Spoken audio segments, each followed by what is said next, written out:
Wait another minute or two, but we're just getting things set up.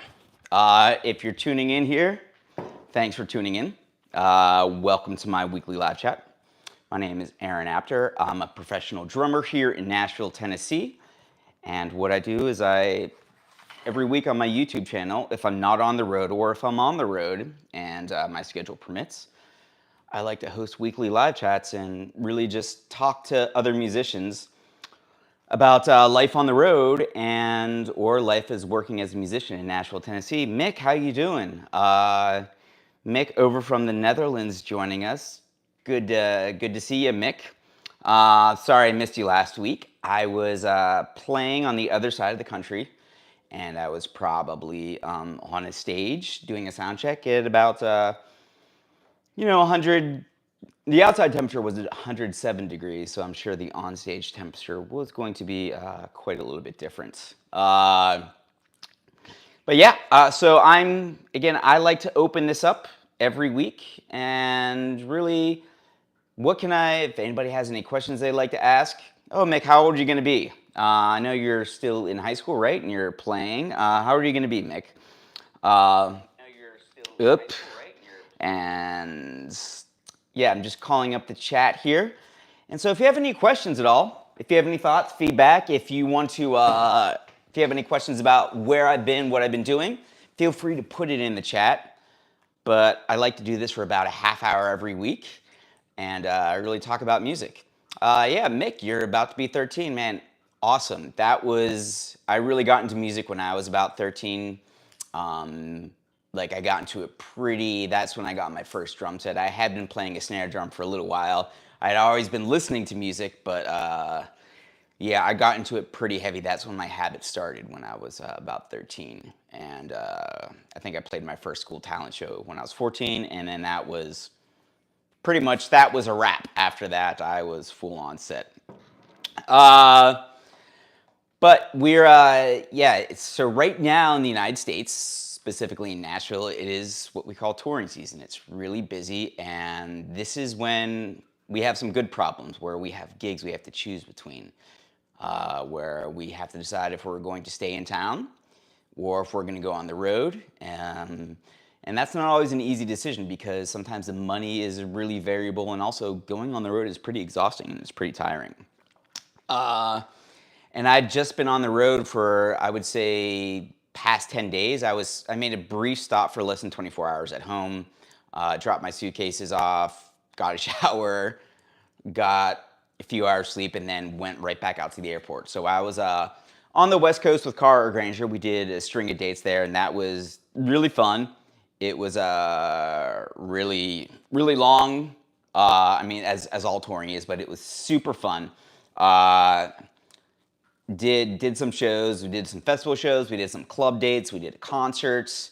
We also played at like a really unique kind of artsy place at a hole in the wall in New Mexico. And then then I flew back home, and then I went out to the Dakotas with talented Mr. Aaron Nichols. And hey, Joel, thanks for joining. I got to see Joel when I was in Arizona. It was great.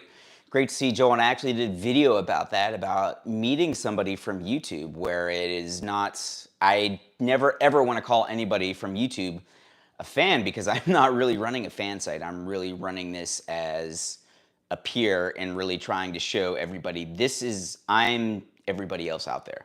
I'm a normal dude trying to make music as a living, trying to go through life, and sometimes life is really complicated and tough. And you see things online, you see like the music business, and you think it looks fun, and it is. I love what I do, but it is exhausting. And so to answer Mick, so if I'm mounting percussion on my drum set, it's, sometimes I'll use a claw from LP, but I do various things. Really, I view like kind of cymbals or percussion or anything like that, or even sticks, I view that as shoes, in the sense that you use a different tool for every occasion. And sometimes you want to switch things up a little bit. And I'm not really married to anything. I'm more kind of interested in the music. And yes, I've been to Germany before. I haven't been there for too long. But I would love to visit again. I would love to play again. I've never really traveled for leisure, honestly. I've seen the world, literally, but I've only done that playing as a musician. And a lot of times when people hear about traveling or touring as a musician, they think it's fun and it's great. And I don't want to say it's not fun, but it's also very, very different than any type of travel you've ever done. It is, you are living and working in a pressure cooker with people. A lot of times you're sharing the same hotel room, you're sharing the same van, you are tired, you don't have access to the food you want when you want it. You're really on a unique time schedule. And it's exhausting. And so to Mick, to answer your question, just like even mounting percussion as a percussionist, again, every situation is going to be different. Like, am I doing like, a salsa gig? Am I doing a pop gig? What are the tools needed for the gig? And I think about that from drums to sticks to heads to cymbals to everything. I really think about the tools I'm using as kind of more like colors. And I figure, what kind of colors do I want to use on my palette today? So yeah, but if anybody has any questions, thoughts, feedback, anything you would like to see, like, now's the time to share it, or now's the time to ask it. And right now, I was literally just in the shower and I was thinking, man, and I'm going to be honest with everybody here, I did not want to do this today. I'm exhausted. I've been traveling, and it's only been 10 days, but I just got back, and yeah, I'm just really tired. Sleeping in different places. Again, you don't get paid to play music when you're traveling. You get paid to travel. You get paid to, hassle with airlines. You get paid to rent cars and to go off to far places and deal with logistics. When you get to play, that's literally like 5% of the job. And most of it is really just doing admin work, paperwork, and keeping your cool while you don't have access to the food you want, where you can't always get enough sleep or water, where everyone who's there to see you play, they're there to have a good time. They're there to have an experience. And that's what, like, I really honor that when people are coming specifically to see me play, like I'm doing a concert. Because this is their special treat. This is something that they've looked forward to. And they're spending their money and they're spending their time on seeing me play. And so they don't care if I'm tired, if that flight was miserable, if there was a mix-up with the rental car. They don't care how hot it is. They want to be like, they're there to be entertained. And so when I'm on stage, that's like, I love doing what I do. And if I didn't love doing it, I probably wouldn't do it, because it takes a lot to get there. And I'm pretty exhausted today. But also, I notice that sometimes when I do these live chats, when I get going, I'm like, oh, I love this. And I do love doing this. And I love chatting with everybody here who comes on. I love I don't want to say, I like developing an audience, because I really just want to portray myself as everybody else out there and give everybody insight as to what it looks.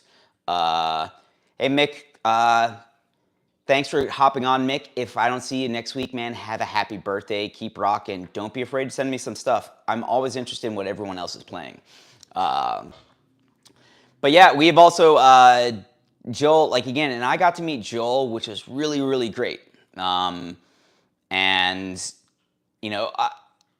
some people are weird about meeting people from the internet. Some people are okay with it. I'm kind of in the middle ground, because, a lot of times people talk on the internet like it's not real life. Like, they'll just say wild things. They'll do wild things because there's no repercussions, right? But then meeting somebody in real life is totally different. And I have to say, like, again, I made a video about it, but Joel, I was really honored to have you come out. Really honored to hear your story, because it's not really, again, I don't want to make my channel about me. I want to make it about everybody else. And I just want to use myself kind of as an example of, like, this is what it's like out there. And this is what you can expect. Because when I really got back into it, there was nothing out there that was telling me this is what it's like, this is what you can expect. And I had to find out for myself, a lot of times the hard way. And I want to make it better for everybody else, so that when they jump out into the scene again, they know what to expect. So if you have questions about, like, what's strategies about networking and music, about just navigating the music industry, about creating content, like shoot it in the messages. Or if you're like playing a gig, let me know.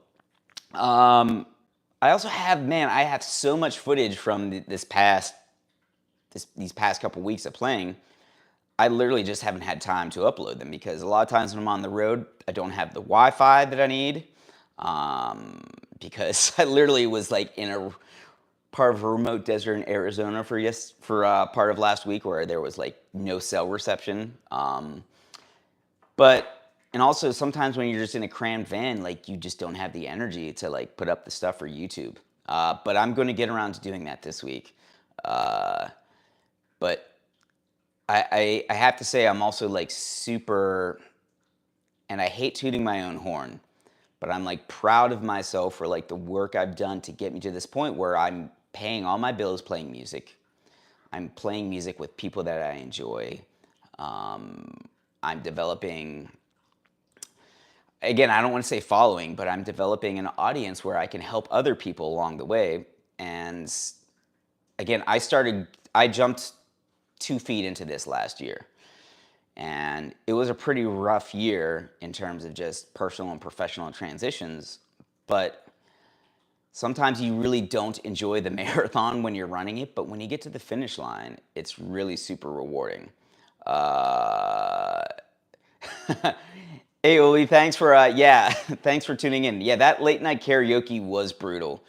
So I believe I posted something on my Instagram about late night karaoke because there was some late night karaoke going outside my hotel room one night, and it went to about like 2:30 in the morning, and I had to get up early the next morning to catch a flight. And that's kind of what life is like on the road. Sometimes you get a really nice, cozy hotel room, and the nicest hotel rooms you get on the road are the ones you can spend the least amount of time in. Usually, the hotel rooms that you're going to be there for a while, they're usually not the best. That's the way I found it so far.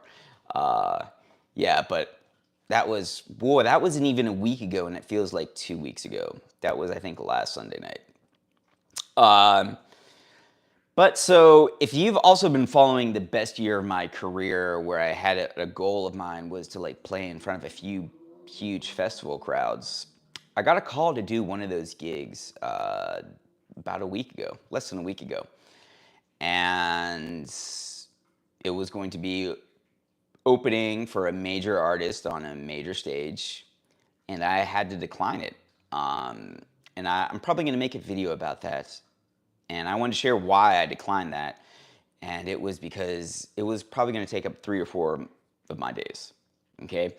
And the pay was not going to be anywhere near what I could make in just one day playing in Nashville. But I'm not doing this just for money. Clearly, like I want to kind of go up to like bigger steps up the ladder.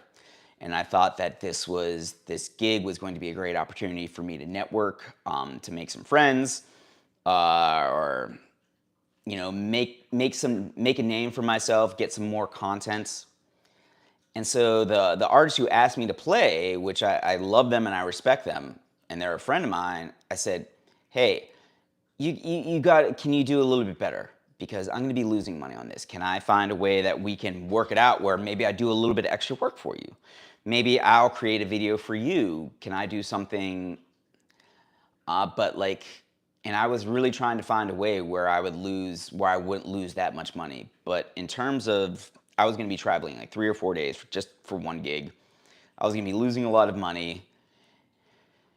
And it was like, over 4th of July. So traveling over 4th of July is exhausting. Plus like playing over 4th of July, I can make a lot of money. And if I had the money, I would have done it. I would have taken the hit, but I just didn't have the money. And I couldn't take that hit and do it at that time. But I tried to find this artist to sub as well because I'm like, hey man, I can't do it. This is why if it would have been any other day under any circumstances, I would do it. But yeah, that was one of my major goals for the year was to play on a major stage in front of a major audience. And I got that opportunity and I had to turn it down. And I don't regret it, but I wanted to share like, this is kind of what it's like out there. We also have Dan, the drummer. I'm 40 and thinking of taking the leap to Nashville to pursue music. Thoughts or advice? So, Dan, thanks for that question. And I'll frame this like any other question. People ask these general questions, and we're going to get to your question, Dan, but like, let's think about the specifics. You being a 40-year-old drummer versus someone else being a 40-year-old drummer, you're going to have different skill sets, right? You're going to have different experiences. You're going to have different wants, goals, needs, desires. So let's break it down, man. Like, Dan, what do you want out of your music career? What do you want to achieve? Why are you thinking about moving to Nashville? And I know that you're putting your age in there because people think when you're a musician, there's an expiration date. You know, and I get that because everything we see in the media is just like young people. But going to the studio scene here in Nashville is, I would say, anybody under 40 is really young. Uh, go into some of the ace players here, the players at the Opry, they're not under 40. So age really isn't as big of a factor as you want to make it. Now, some people, as they're coming up, they want to be surrounded by younger players on stage. That's fine. That's an image thing. That's cool. So not every opportunity is going to be available to you. But similarly, if you're trying to like start getting into session work and you're like a 19-year-old kid, I think it's going to be a little bit harder for you to like break into that scene because it's really based on reputation and being around and just experience. So everything has its pros and cons. So Dan, with you being a 40-year-old drummer, tell me, why are you thinking about making the leap to Nashville? What do you want to achieve out of it? And what's stopping you? And I would say, ask yourself, like, if you also, anyone else out there, if you have a goal, there's something you want to achieve, ask yourself that and start working backwards. So Dan's saying that he wants to play for an artist on the road instead of playing on Broadway. Okay, well that's understandable. So if you want to be on the road playing for an artist, do you have experience playing with other artists? Do you have a resume? What are your connections like? These are things that like you want to ask yourself before moving to Nashville. And you don't have to have connections. You don't have to have experience. It doesn't matter the age. But in specifically answering Dan's question. And I would say that Nashville in the music business in general is very much a relationship business. And the most important thing here is developing and building those relationships. Now, you have to have a certain level of skill, right? If you can't play, you can't play. But you have to be adequate enough at your job, at your playing ability, but you don't need to be the best in the world. Everyone thinks you need to be the best in the world. If you're trying to be the best in the world and play on an ace session, or I don't know, but like, how many people like have the best bands in the world? Like, or how many top level country artists are there? There's quite a few big country artists. There's quite a few big artists in general, and they all have bands. They all have musicians playing with them. And guess what? Because there's so many, those people on stage aren't the best in the world. There's always going to be somebody better than them. But the people on that stage have proven that they are reliable and adequate at their job, and that they are also, the most important thing is that they are good people, and they have a way that they can work with the artist, and the artist can just think about their playing and their music when they're on stage. So Dan, I would say, like, what are your relationships like in the music industry? Do you have anybody that can connect you with some people in Nashville? And like, what's your time frame like? A lot of people want to come to Nashville and think that like things will just happen like that. But really, Nashville, they say Nashville is a 10-year town. You know, I've only been here for a couple of years, so I can't say that for certain. But I'll be coming up pretty soon. I would say about in 6 months on my third year in Nashville. And, you know, after being here for about a year or so, I said, you know what, I just want to play full time. And I hadn't played music for a while. And so right now I'm making my entire living off of playing music. I kind of view it more as like a 3-year town where you really bust your ass. You go out there and you intentionally network. You intentionally meet people. And it's not going to be 1, 2, 3 times talking to them. Sometimes you have to like buy them like beers for like or coffee or meals or just hang around for a good like 3 or 4 months before they even like, ask you to sit in and play. And so, again, everybody's going to be different. Everyone has a different resume. Everyone has different material out there. So it's really dependent, Dan. But I would say that if you came here, like, you need to make sure that your playing is good enough. Okay, you need to make sure you can play with a click. You need to make sure you have a good amount of material under your belt. You need to think about what kind of artists you want to play for. Do you want to play for country? Do you want to play for pop? Do you want to play for rock? And then think about like your end goal and work backwards from there. So you just don't go from like moving to town, not knowing anybody, to like going on the road with like the biggest artists. You kind of have to work your way up through the ranks. So you have to work your way up through like other original artists who maybe aren't playing the arenas, who are maybe playing like 100-seat clubs. And you have to build your network and your relationships. So like every gig is like kind of like you can spider web out. So I played some gigs. So how I got my gig with Cara Granger, we do a lot of playing together, and I would say that she's a national level artist. I got that because I answered somebody's call for a random drummer at just a regular Broadway shift on regular Broadway shift in Nashville. The pay wasn't great, the time wasn't great. I wasn't that happy about doing it, but I went and did it, and the gig was fine. Everyone on the gig was great. I liked them. They were all nice people. And somebody from that gig, it was a bassist, called me to sub for another gig. And it was like on another gig that was adjacent to Broadway. And this bassist happened to know Cara. And Cara was just doing kind of like, oh, I want to do like a shift just to like work on my chops. I met her, and she said, hey, are you free to do this date with me? And I said, sure. And I played a date with her, and it went well, and she kept on asking me to do more, but I was like prepared for all of those things. And my way of getting that's like that first Broadway shift where that person asked me, which led to Cara, was like I had to spend a lot of time on Broadway getting to know people and building my reputation so that someone could hire me for a gig without like seeing me play or just knowing my name. And that takes time and work and investment. And it's really just about spider webbing, like trying to take gigs where you're like, who on this gig can maybe connect me to somebody else? But that's just one way to do it. Everyone has many roads lead to Rome. Everyone has different ideas. You could do it all through YouTube or Instagram or TikTok. I don't know. Like, I don't have the answers. I think YouTube has helped me a bit, but I wouldn't, if I was just doing YouTube with nothing behind it, I don't think it really had that much of a punch. So yeah, I think many, many roads lead to Rome there. But that was a good question, Dan. If you have further questions, man, drop them in. If anybody has any further questions, thoughts, feel free to drop them in the comments right now. And I will be staying here in Nashville for the week. I'm going to be playing with Cara and Aaron Nichols on at Dee's Country Cocktail Lounge, which is a great venue here in Nashville.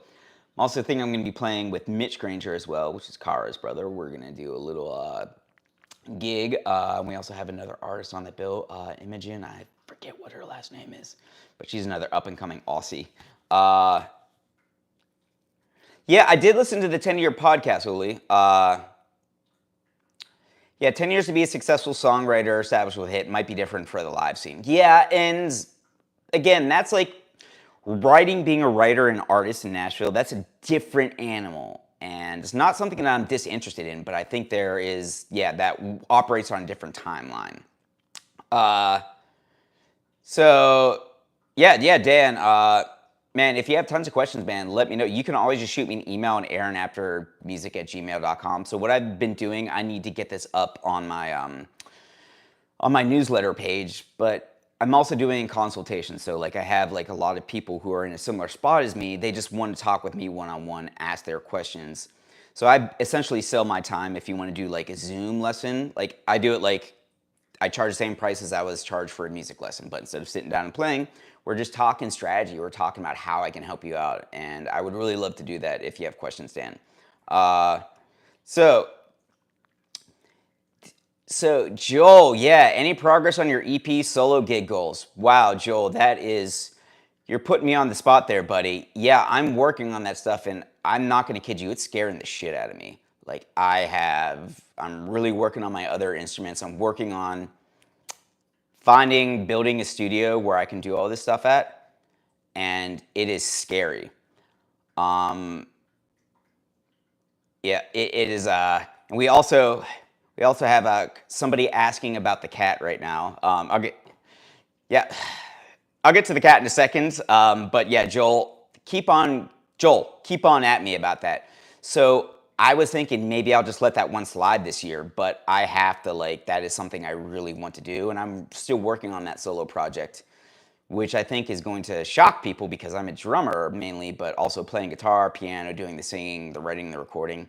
It's, yeah, keep on asking me that. So also, yes, Casey, I do insure my instruments. I have a video coming up about that, but I go through Music Pro, and that's a whole big process, but I would say do it sooner rather than later. But I'll talk about my strategy, because you can see this is just like one room of my place right now. Like I have way too much gear to catalog, and it's literally like it is being a museum curator, like cataloging every little piece. But so Christine, so this is Christine, was this Micro, I believe? Yeah, so she was asking me about the kitten.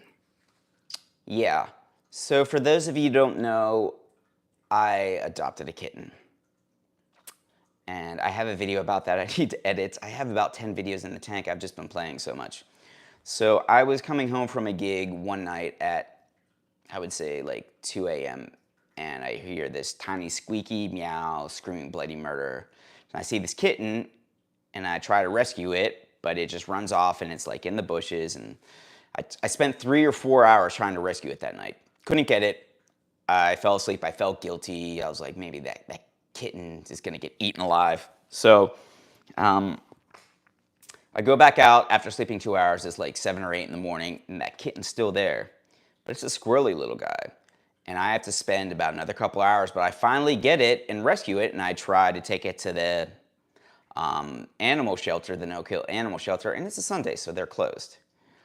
So I keep it in my apartment, and I take it to the vet the next day, get it some antibiotics because it had a little cold, a little infection. And I was like, I can't, I don't have the time, I don't have the money, I just don't even have the emotional capacity to take care of this kitten. And I was trying to rehome it. And I put up, instead of just shooting out pictures to everybody about this cat, I just put up an Instagram, like, here's this kitten, this is what it does. And I had a couple people come and look at the cat, and I just felt like they weren't the right fit. So after after a little bit of time, I just got attached to the cat, and somewhere along the way, the Instagram just started blowing up. So it's been about a month or two, maybe, and I still have the kitten. I'll actually grab him. Hold on a second. Hey, buddy.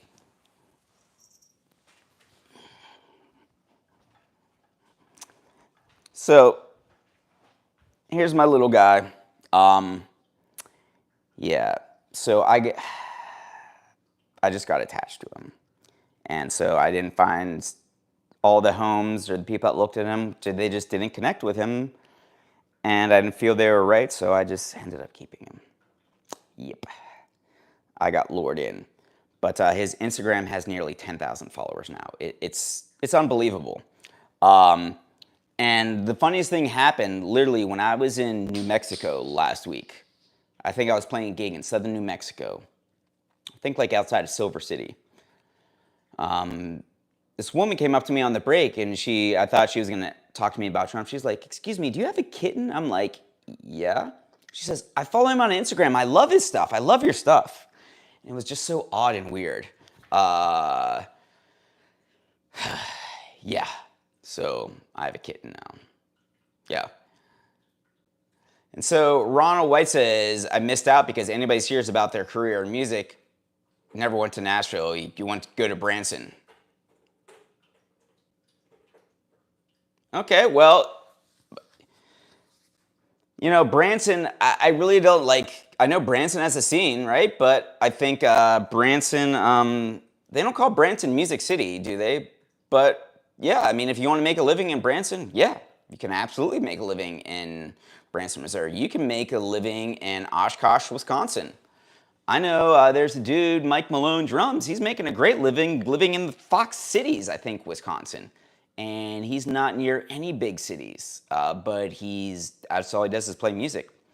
So, yeah, I think, music is not exclusive to one city, to one market. It's not New York, it's not LA, it's not Nashville, it's not Branson. You can make it anywhere, and you can also fail anywhere. And I think sometimes people are saying, this is the definitive place you have to be. I don't believe in a lot of these dogmatic things like this is what you have to do. I'm always sharing this is my experience, and this is what I know, this is what I experience. Uh, I know people who are making it to doing great in Vegas playing music.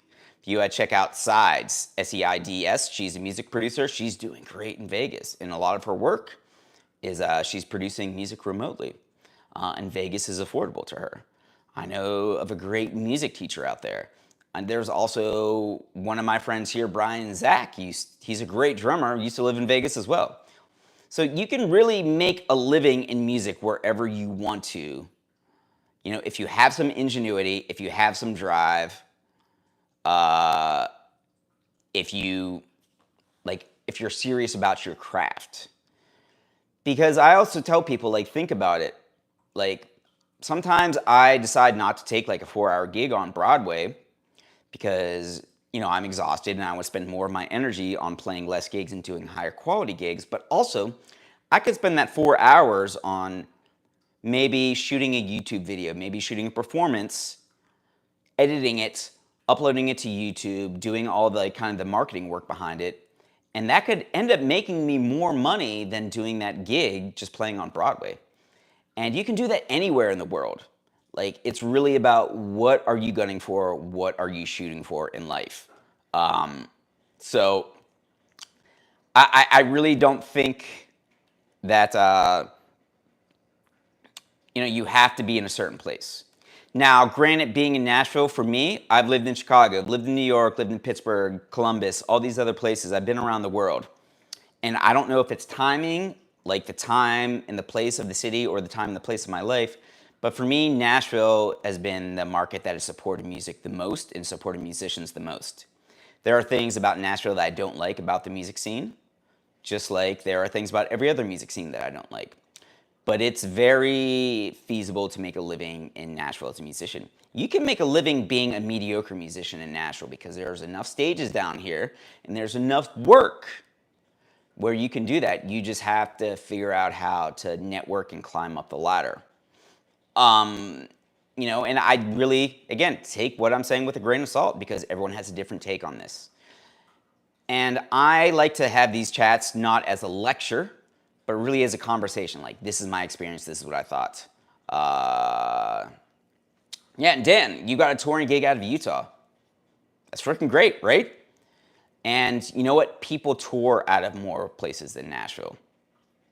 And if you have a gig in Utah that you're touring, cool. Now, do you if that's your end goal, cool. But maybe you could also parlay that into some other work. Maybe you can start asking other bands you come across on the road, do they have any opportunities coming? You could start creating content, like shooting videos of your performance, editing them, putting them up on Instagram, putting them up on YouTube, TikTok, whatever. Creating your online presence, building kind of like an EPK for yourself. And that is one part of it. Because I think it is important to have a little bit of a presence and people see your work, but it's also really important to have a real personal network. And yeah, I'm sorry to hear that you're not touring. I think music really there's always going to be music. There's always going to be money in it. There's always going to be opportunity. It just comes and goes in waves, and it moves to different places. And if you go to the place where you see the money at, by the time you get there, it's gone. You have to be at the place waiting for the money to get there. I see more of an opportunity doing kind of hybrid stuff with playing music, writing music, producing, doing content online, just being my own mini record label, but working as an individual musician. You know, not working as an artist per se, maybe doing some of my own solo stuff, but also supporting other musicians and also having some other kind of hustle. I'm really a self-driven person and I want to do my own thing. Some people just want to be part of a band or part of a team. Neither are good or bad. It's just like what works for you. Like what's your thing? But I think at the end of the day, if you want to make it in music, you can make it in music. Some places have more opportunities than others, but it's not exclusive to your location. It's not exclusive to your age. It's not exclusive to your instruments. It's all dependent, like find a way to be you and find whatever role you fit into, right? So we're almost out of time here. I'm curious if anybody has any questions, any thoughts, any things they would like to see videos about in the future, any content they would like to see me create. Shoot it in the comments, please. But if not, I'll be uploading a video tomorrow about the time, I believe it was a week or two ago, where it was probably one of the worst conditions I've ever played on a gig, where I heard absolutely nothing and it was pure chaos. And it was just terrible. We've all had gigs like that. And I think those gigs are an invaluable learning experience and an invaluable tool for yourself. And I think it really puts a spin on some things. And I think it tells you a lot more about yourself than the places that you're playing. So I'm going to be uploading that tomorrow. I'm going to be in town for the week, playing some gigs here. I will try to broadcast a few of the gigs if I can. And please know that I love doing it. It's also an extra many hours of extra work and, you know, many dollars. And it can be a little bit draining, but like if people enjoy it, if people tune in and watch, I will always do it. I love giving people a kind of behind the scenes look at what's going on. But also, like, if you have questions, if you want to do a consult with me, shoot me a message. AaronAftermusic@gmail.com, because I've had a lot of asks about it. So heading to Nashville the week of June 6th, like, so that's going to be in 51 weeks. Okay. Well, I will see you July. Okay, gotcha. So I might be out of town. Like, let me know. Uli, let me know when you're in town. I might be on the road then, still working out some details. But I would love to see you at a gig. Yeah, everything's always changing here. But again, thanks for tuning in, everybody. Stay cool, stay hydrated out there. Remember, like, we write our own futures. Like, don't wait for the future to happen, whatever future you want. If you really, like, apply yourself, you can write it for yourself. Doesn't mean it's going to be easy, but yeah. And Dan, same as you. Like, if you want to drop by a gig, let me know. I'm working on setting up like a LinkedIn or a Linktree page where you can just contact me. I've just been, you know, so back and forth between gigs and sessions, and there's a lot of stuff going on behind the scenes here. This is really the busy time of year for me. So if you see me not doing anything on YouTube, it's because I'm playing so much. But I really like to find a way to keep in contact with people and also like start doing a little bit more Zoom consults, because some people have some very specific questions and I would really like to offer you that help. So if you do, shoot me a message at AaronAftermusic@gmail.com. But otherwise, man, guys, stay safe, stay cool. I will see you next week. Thanks for tuning in.